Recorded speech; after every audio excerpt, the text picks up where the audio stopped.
Supreme court of Pakistan ਨੇ ਆਪਣੇ ਤਾਜ਼ਾ ਫੈਸਲੇ ਦੇ ਵਿੱਚ ਉਸ ਕੇਸ ਨੂੰ ਰੱਦ ਕਰ ਦਿੱਤਾ ਹੈ ਜਿਹੜਾ ਇਸਲਾਮਾਬਾਦ ਹਾਈ ਕੋਰਟ ਦੇ 5 ਜੱਜਾਂ ਨੇ ਦਾਇਰ ਕੀਤਾ ਸੀਗਾ। ਸੁਪਰੀਮ ਕੋਰਟ ਆਫ ਪਾਕਿਸਤਾਨ ਦਾ ਆਖਣਾ ਹੈ ਕਿ ਕਿਸੇ ਵੀ ਦੂਸਰੇ ਸੂਬੇ ਦੀ ਹਾਈ ਕੋਰਟ ਦੇ ਵਿੱਚੋਂ ਕਿਸੇ ਜੱਜ ਨੂੰ ਟ੍ਰਾਂਸਫਰ ਕਰਕੇ ਇਸਲਾਮਾਬਾਦ ਹਾਈ ਕੋਰਟ ਦਾ ਜੱਜ ਲਾਇਆ ਜਾ ਸਕਦਾ ਹੈ ਔਰ ਉਹਦੀ ਸਰਵਿਸ ਹੈ ਜਿਹੜੀ ਉਹ ਪਿਛਲੀ ਸਰਵਿਸ ਦੇ ਨਾਲ ਜੁੜੀ ਹੋਏਗੀ। ਉਹਨੂੰ ਨਵੇਂ ਸਿਰੇ ਤੋਂ ਸਹੁੰ ਚੁੱਕਣ ਦੀ ਔਰ ਆਪਣਾ ਮਰਤਬਾ ਸਾਂਭਣ ਦੀ ਬਿਲਕੁਲ ਕੋਈ ਇੱਕ ਲੋੜ ਨਹੀਂ ਗੀ ਹੈ। ਇਸ ਮਾਮਲੇ ਤੋਂ ਬਾਅਦ ਹੁਣ ਸਰਕਾਰ ਵੱਲੋਂ ਜਿਹੜੀ ਨਵਾਂ 26ਵਾਂ ਆਈਨੀ ਬਦਲਾਅ ਕੀਤਾ ਗਿਆ ਸੀਗਾ ਉਹਦੇ ਤਹਿਤ ਜੱਜਾਂ ਦਾ ਤਬਾਦਲਾ ਜਿਹੜਾ ਉਹਨੂੰ ਕਾਨੂੰਨੀ ਸ਼ਕਲ ਲੱਭ ਗਈ ਹੈ ਔਰ ਇਸਲਾਮਾਬਾਦ ਹਾਈ ਕੋਰਟ ਦੇ ਉਹ 5 ਜੱਜ ਜਿਨ੍ਹਾਂ ਨੇ ਆਖਿਆ ਸੀਗਾ ਕਿ ਸਨੈਟੀ ਦੇ ਮੁਤਾਬਿਕ ਇਹ ਕੰਮ ਗੈਰ ਕਾਨੂੰਨੀ ਹੈ, ਉਹਨਾਂ ਦੀ ਅਪੀਲ ਨੂੰ ਜਾਂ ਉਹਨਾਂ ਦੀ ਇਸ ਦਰਖਾਸਤ ਨੂੰ ਰੱਦ ਕਰ ਦਿੱਤਾ ਗਿਆ ਹੈ। ਸੁਪਰੀਮ ਕੋਰਟ ਆਫ ਪਾਕਿਸਤਾਨ ਦਾ ਆਈਨੀ ਬੈਂਚ ਸੀਗਾ ਜਿਹੜਾ ਉਹਦੇ ਵਿੱਚ 5 ਜੱਜ ਸਨ ਜਿਨ੍ਹਾਂ ਵੱਲੋਂ ਇਹ ਅਰਜ਼ੀ ਦਾਇਰ ਕੀਤੀ ਗਈ ਔਰ ਸੁਪਰੀਮ ਕੋਰਟ ਦੇ 3 ਜੱਜਾਂ ਦੇ ਬੈਂਚ ਨੇ ਇਹਨੂੰ ਸੁਣਿਆ, ਜਿਨ੍ਹਾਂ ਦੇ ਵਿੱਚੋਂ 2 ਨੇ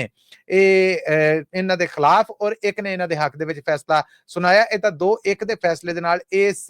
ਅਪੀਲ ਨੂੰ ਜਾਂ ਇਸ ਰਿਟ ਪਟੀਸ਼ਨ ਨੂੰ ਸੁਪਰੀਮ ਕੋਰਟ ਆਫ ਪਾਕਿਸਤਾਨ ਨੇ ਰੱਦ ਕਰ ਦਿੱਤਾ ਹੈ ਔਰ ਆਖਿਆ ਹੈ ਕਿ ਇਹ ਜਿਹੜਾ ਤਬਾਦਲਾ ਹੋਇਆ ਆ ਔਰ ਜਿਹੜੇ ਜੱਜ ਨੂੰ ਜ਼ਿੰਮੇਵਾਰੀਆਂ ਦਿੱਤੀਆਂ ਗਈਆਂ ਨੇ ਇਹ ਬਿਲਕੁਲ ਠੀਕ ਨੇ। ਇਦਾਂ ਹਕੂਮਤ ਇਹਨੂੰ ਆਪਣੀ ਇੱਕ ਹੋਰ ਕਾਨੂੰਨੀ ਜਿੱਤ ਸਮਝ ਰਹੀ ਹੈ ਕਿ ਉਹਨਾਂ ਵੱਲੋਂ ਦੂਸਰੇ ਸੂਬਿਆਂ ਦੇ ਵਿੱਚੋਂ ਯਾਨੀ ਸਿੰਧ, ਬਲੋਚਿਸਤਾਨ ਔਰ ਪੰਜਾਬ ਹਾਈ ਕੋਰਟ ਦੇ ਵਿੱਚੋਂ ਜਿਹੜੇ ਜੱਜਾਂ ਨੂੰ ਟ੍ਰਾਂਸਫਰ ਕੀਤਾ ਗਿਆ ਸੀਗਾ ਉਹਨਾਂ ਨੂੰ ਕਾਨੂੰਨੀ ਚਿੱਟ ਲੱਭ ਗਈ ਹੈ, ਜਿਹਦੇ ਤੋਂ ਬਾਅਦ ਜਸਟਿਸ ਡੋਗਰ ਹੋਣੇ ਜਿਨ੍ਹਾਂ ਕੋਲ ਹਜੇ ਇਨੀਸ਼ੀਅਲ ਚਾਰਜ ਸੀਗਾ ਉਹਨਾਂ ਲਈ ਹੁਣ ਰਾਹ ਸਿੱਧੀ ਹੋ ਗਈ ਹੈ ਕਿ ਉਹਨਾਂ ਨੂੰ ਇਸਲਾਮਾਬਾਦ ਹਾਈ ਕੋਰਟ ਦਾ ਪੱਕਾ ਜੱਜ ਲਾਇਆ ਜਾ ਸਕਦਾ ਹੈ।